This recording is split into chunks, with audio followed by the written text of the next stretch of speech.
நீங்கள் பார்த்துக் கொண்டிருப்பது உங்கள் விஜய். இப்போ நீங்களே ஒரு கவிஞர் ஆயிட்டீங்க, பாடல்கள் எழுத ஆரம்பிச்சிட்டீங்க. இந்த எண்ணம் எப்படி வந்துச்சு உங்களுக்கு? நான் சுற்றி இருந்த இந்த பிள்ளை அதான் ஒரு இடத்துல கேட்டாங்க, நீங்கள் பரவாயில்லையா கெட்டிக்காரராக இருக்கீங்களான்னு.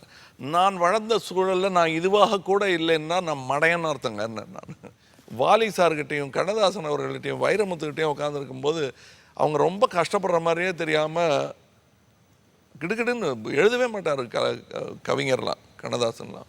வாலி சார்லாம் என்னென்னா ரொம்ப கேஷுவலாக இருப்பார். அதையும் செய்யலாமே இதையும் செய்யலாமே, லைஃப் ஈஸியாக, கோவம் ஜாஸ்தி அவருக்கு. ஆனால் அந்த கோபம் எதுவுமே ஒரு 5 நிமிஷத்துக்கு மேலே அந்த ரௌத்ரம் எல்லாருமே பழகுவது நல்லதுன்னே தோணும் எனக்கு. அதெல்லாம் மூடு தான். பட் அது அந்த மாதிரி அவ்வளோ வெள்ள முடியோட ஒரு குழந்தைய நான் பார்த்து ரொம்ப நாள் ஆச்சு.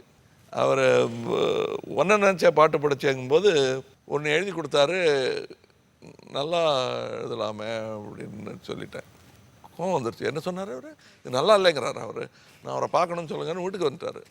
என்ன வேணும் உங்களுக்கு? டேரக்டர் ஒன்று சொல்கிறாரு, அவர்கிட்ட கேட்டால் இல்லை எங்கிட்ட வாங்குறாரு. நான் என்ன வாலியா வாலிபாலா, என்ன ஆளாளுக்கு எத்துறீங்க என்ன அப்படின்ட்டார் அவர். இல்லைங்க ஐயா நீங்கள் எழுதலாமே. என்ன எழுதலாம்? என்ன என்ன வேறு யாராவது கவிஞர் சொன்னது சொல்லுன்னா டக்குன்னு கண்ணதாசன் சார் எழுதின ஒரு வரியை சொல்லி இப்படி எழுதினார் சார், நீங்கள் ஏன் எழுத முடியாதுன்னு. வேறு கவிஞராக இருந்தால் அப்போ நீங்கள் அவரே சொர்க்கத்தில் போய் அவர்கிட்ட எழுதி வாங்கிக்கிங்கன்னு போயிடுவாங்க.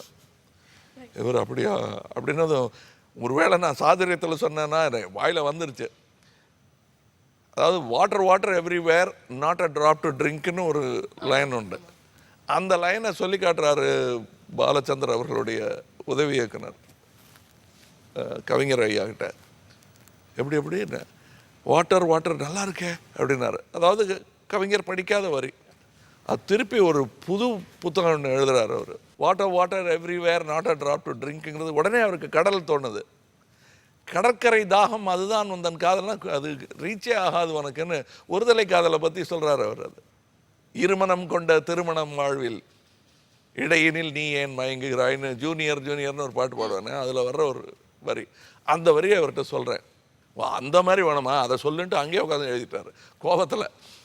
அதுதான் கொட்டுமழைக்காலம் உப்பு விற்க போனேன், காற்றடிக்க நேரம் மாவு விற்க போனேன், ஒன்றை நினைச்சே பாட்டு படித்தேன் தங்கவே ஞான தங்கவேன்னு எழுதினார்.